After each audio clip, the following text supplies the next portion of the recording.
Now, the reason that we put that structure around there is for a couple of reasons. One, a lot of us can struggle with transitioning from task to task. Now, I think that quite a lot of people struggle with transitioning between different tasks, but it's even more of a struggle for a lot of neurodivergent people. It can be difficult if you have health issues or if your energy fluctuates a lot.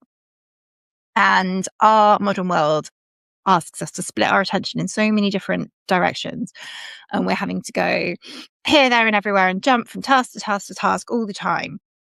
And it is incredibly, incredibly stressful. And it's hard on our brains. And we're asking a lot of ourselves trying to do that. And a lot of the time, it ends up with our attention being quite fragmented, as I'm sure a lot of us have experienced.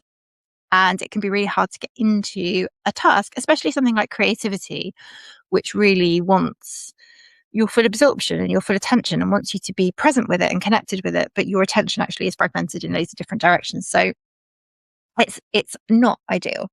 And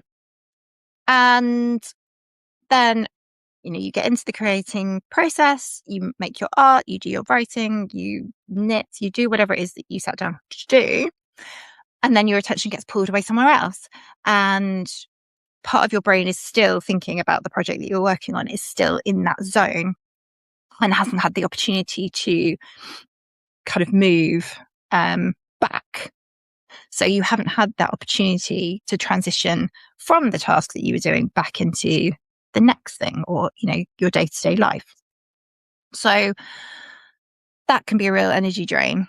So we talk about closing the loop. Some of you might have heard of this terminology. You close the loop. You kind of put that task to bed and tell your brain, that's it. We're done for today. You can stop thinking about that.